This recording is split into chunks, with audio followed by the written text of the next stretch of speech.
Olá, amigo, amiga que está aí do outro lado, a essa hora, a assistir este vídeo.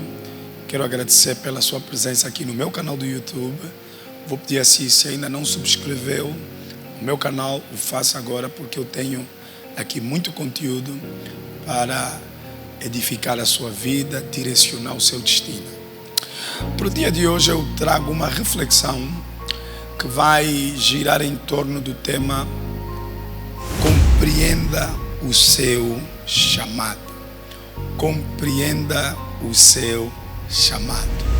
Será que você já compreende o seu chamado? Será que você domina as dinâmicas que giram em volta do seu chamado? Obviamente que no tempo que nós temos, nós não vamos tratar de todos os aspectos que falam acerca do nosso chamado, da nossa vocação, mas com toda certeza vai ser instrutivo e edificante para si o que nós estaremos aqui a tratar. Nós vamos para o livro de 2 de Samuel, capítulo 11, verso 1. 2 de Samuel, capítulo 11, verso 1. A Bíblia diz em 2 de Samuel 11, verso 1. Lembrar que o nosso tema é compreendendo o seu chamado, onde nós vamos ter dois objetivos principais. O primeiro é compreender o chamado e o segundo é o impacto de alguém que compreende o seu chamado. Qual é o impacto quando você compreende o seu chamado? A Bíblia nos fala em 2 de Samuel 11, verso 1: e aconteceu que, tendo decorrido um ano, no tempo em que os reis saem à guerra, enviou Davi a Joabe e com ele os seus servos e a todo o Israel. E eles destruíram os filhos de Amon e cercaram a Rabá. Porém, quero chamar a atenção aqui. Porém, Davi ficou em Jerusalém.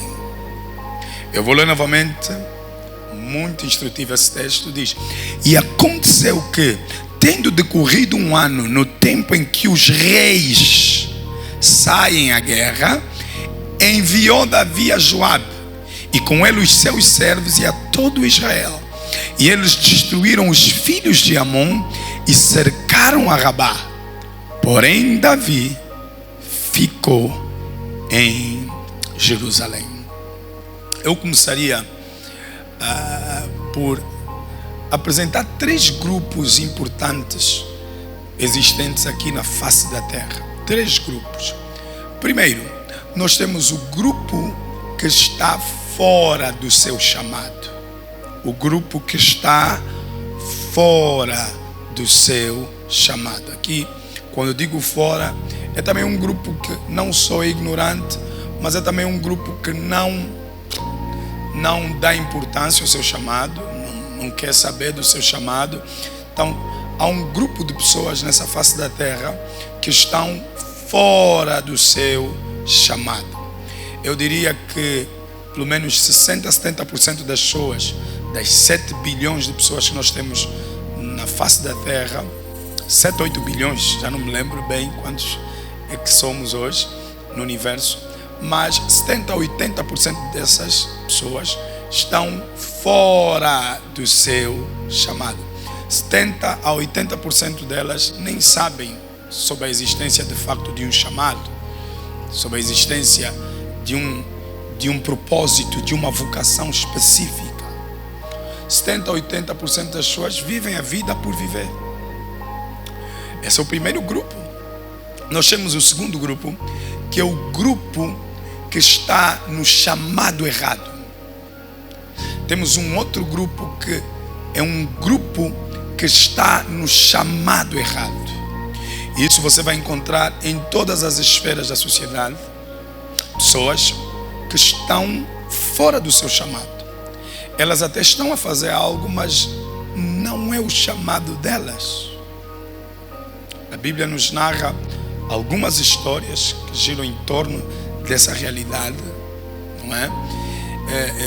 E se você for olhar no cotidiano, você vai ver muita gente nas empresas em posições que não tinham que estar. a fazerem o que não tinham que fazer.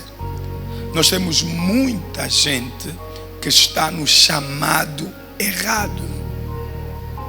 E uma das consequências de você estar no chamado errado é exatamente aquilo que eu chamo frustração. Frustração. Nós temos muita gente frustrada. E algumas dessas pessoas que estão frustradas, elas estão ocupadas. Só qual é o problema? Elas estão ocupadas com a coisa errada. O terceiro grupo é o grupo das pessoas que estão no chamado certo. No chamado certo. Estão posicionadas no chamado que Deus tem para elas. Qual é o chamado certo? É o chamado que Deus tem para nós. E o grupo que está no chamado certo, ou que está a viver o seu chamado, é uma minoria. É uma minoria. É por essa razão que pessoas como eu estamos aqui na internet, estamos no YouTube, nas redes sociais, porque o que há de gente fora do seu chamado é de dar medo. E quando nós estamos fora do nosso chamado, nós vamos viver uma vida de frustração. Eu ouvi alguém dizer, e muito bem, que o pior fracasso é ter sucesso naquilo que não fomos chamados. O pior fracasso é ter sucesso naquilo que não fomos chamados. Ok. Pastor Rosário, eu já conheço o meu chamado. Eu já estou dentro do meu chamado. Fantástico, eu quero falar também para si.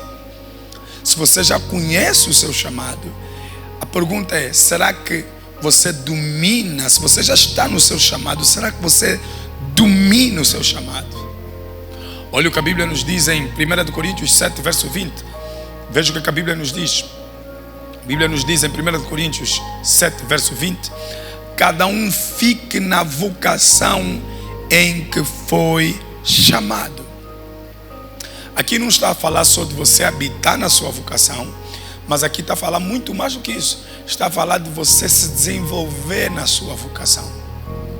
Por exemplo, tem vários pastores que estão na vocação certa, mas ainda assim, no meio dos pastores que estão na vocação certa, existem uns mais eficientes do que outros. Existem uns com mais impacto do que outros.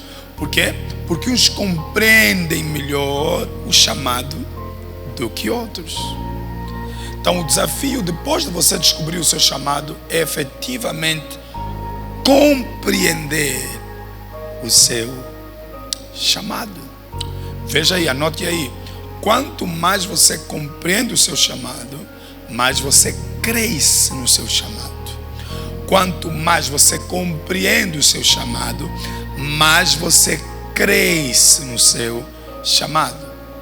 E como é que você define o seu crescimento no seu chamado? Não é pelo dinheiro. Infelizmente nós somos uma geração que só pensamos em dinheiro. Eu conheço muita gente muito básica no que tange conhecimento, eficiência no chamado, mas com muito poder econômico. Não. Nós medimos a nossa eficiência, nós medimos o nosso nível de compreensão em relação ao nosso chamado pelo quanto de pessoas nós ajudamos, pelo quanto impacto nós temos na vida das pessoas. Não meça o seu sucesso em kwanzas ou em dólares ou em dinheiro. Meça o seu sucesso em termos de pessoas. Quantas pessoas estão a ser afetadas por mim?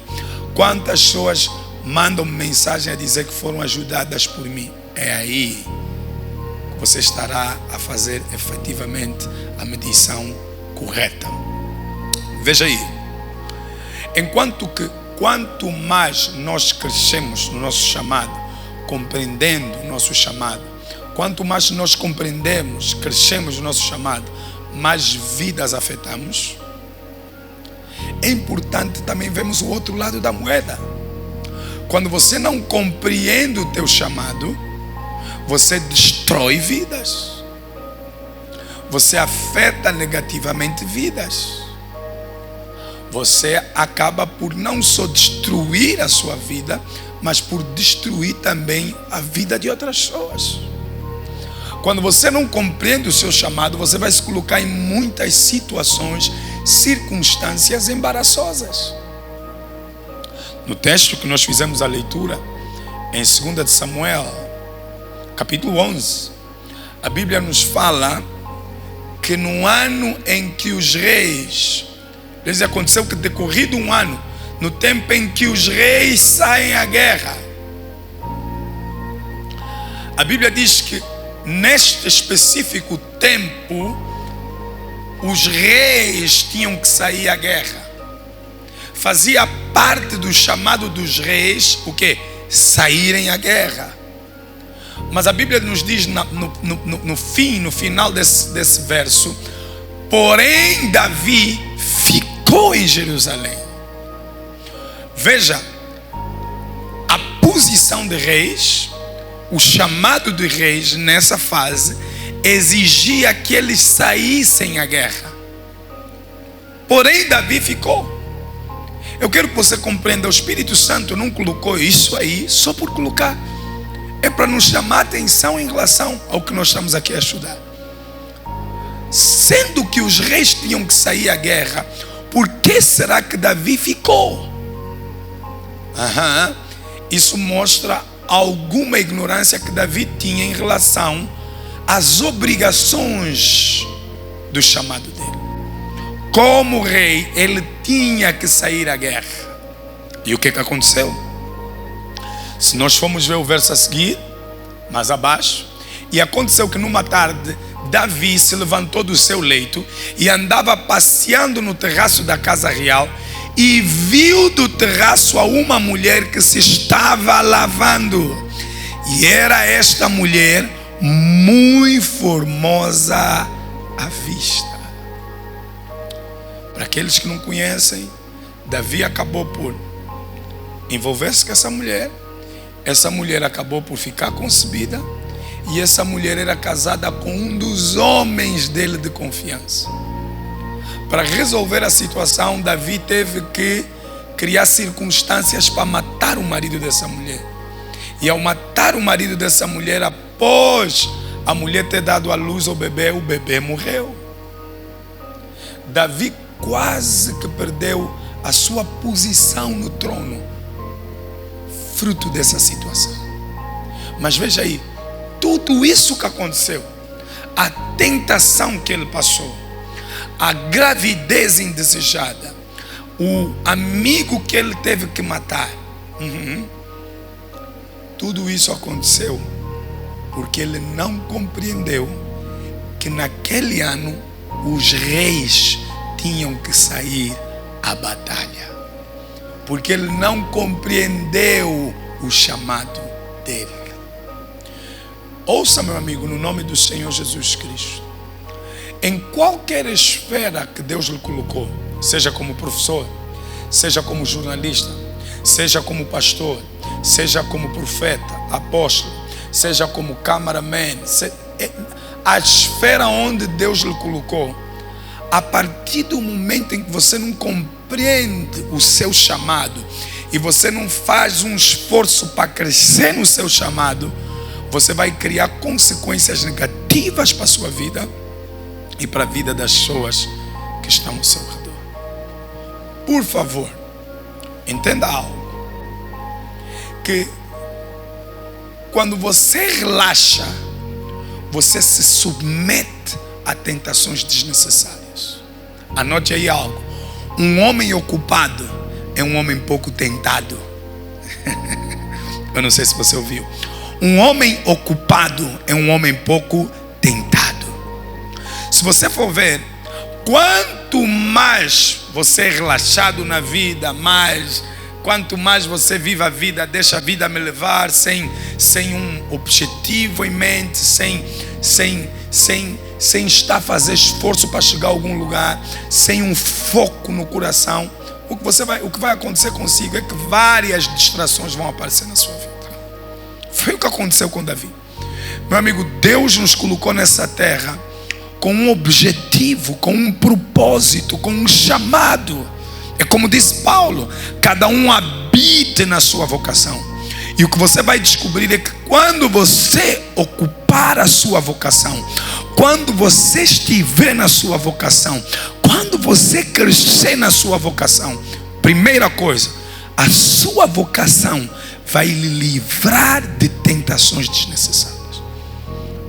Sempre que você estiver ocupado com a sua vocação, você vai ver que tentações vão diminuir. Tentações. Davi nunca teria passado por essa tentação se ele não tivesse ficado o quê? Relaxado. Dá um amém forte. Isso aí. Diga, eu não vou ficar mais relaxado. O segundo aspecto que eu quero que você tenha no coração em relação a essa história é de que mais do que alcançar a vitória, Deus quer que nós usemos todas as oportunidades para crescer. O que é que Davi olhou? Davi olhou para o inimigo que estava na frente e disse: eles vão conseguir, melhor dizendo, vencer esse adversário sem a minha presença. E por isso ele relaxou. E de facto Davi tinha razão. Davi estava correto, porque a Bíblia nos narra que eles alcançaram a vitória. Mas veja, não é só alcançar a vitória. Deus quer que você use todas as oportunidades, das mais simples às mais complexas, para trabalhar no seu game, para trabalhar no seu dom, para trabalhar na sua vocação. Kobe Bryant, ele conta que os jogos de um caráter mais simples, com times mais fracos, passo o termo, eram os jogos em que ele aproveitava trabalhar nos pontos dele de deficiência. Então, nunca olhe para um task, nunca olhe para um objetivo, para um trabalho, isso é coisa leve. Não, use todas as oportunidades para trabalhar na sua vocação, para crescer no seu chamado, para compreender o seu chamado. Meu amigo, no nome do nosso Senhor Jesus Cristo, seja um indivíduo ativo na vida, não seja relaxado na vida. Gente relaxada cai em tentações desnecessárias. Gente relaxada passa por circunstâncias e problemas desnecessários. Esteja ativo na vida, faça funcionar o seu chamado, cresça no seu chamado, compreenda o seu chamado, e Deus com toda a certeza lhe abençoará. Que Deus abençoe no nome de Jesus. E nós estamos cada vez melhor.